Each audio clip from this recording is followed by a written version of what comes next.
2005 was when I was diagnosed with cancer. We had the surgery done, and I woke up, and he was like, "You're probably not going to remember this, but it's cancer, and how can you forget that?"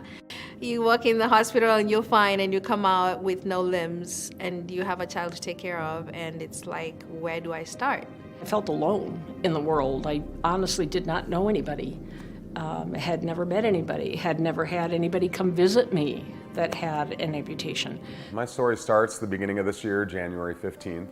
Was just having a normal night with my family and got up to get some water, and my legs started feeling a little funky. I made it back to my bed barely.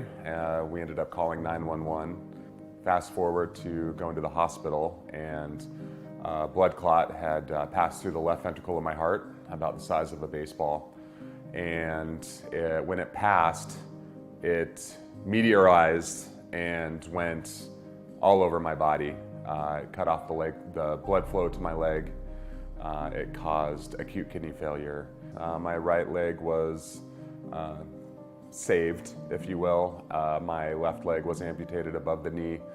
That was through 4 different surgeries, so there was a lot going on due to some bleeding complications. I ended up staying in the hospital for about 7 weeks, rehab for about 3 weeks. It was really hard seeing somebody who has always strived to be a family person and to be the person that cares for and make sure that his family's taken care of, be helpless and be in such a vulnerable state. Recovery's been, it's been a challenge. I wouldn't be where I am today without an army of people.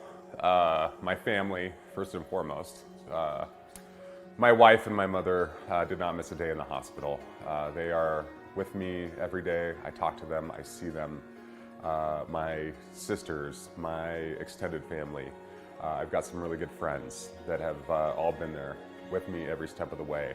My kiddos, Gary and Mia. Gary's 6, Mia's 3. They are the light of me. They are my motivation. They're pretty darn resilient, and you don't realize how resilient these little guys are until you go through something like this. I still get to be their dad. They don't know any different, and we're progressing forward as a family, even though it might look a little bit differently. Our life now has changed a lot, but I think we have really learned to be flexible and adapt to our new normal. And I guess at this point, I feel like it's not even phrased new normal anymore. To our normal, I mean, to see how much he has progressed with the support that we've had with friends and family.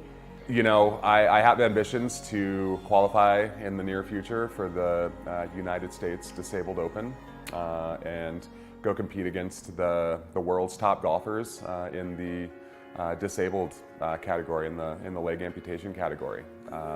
It's maybe a little bit of a stretch goal, but anything's possible, and I think that I could ultimately get there someday. You should donate to this foundation because they do wonderful things. They help real people. Being able to have, whether it's the financial support that they need during a really hard crisis, or whether it's furthering education, or whether it's being able to do the research that helps advance and promote the options, because the treatments are just so much better than a lot of the other clinics and other places that you can go for it. People that have had amputations, it's serious, it's hard, it's expensive. So having a foundation that you can reach out to who has the knowledge base can help you walk through the hurdles of getting treatment is super important. Until foundations like Limb Preservation comes and intervenes and provides those kinds of little counseling and environments and community for you, it's hard to get out of that dark shell. So that's why people should donate to this kind of foundation. It's been a journey, but we're getting through it.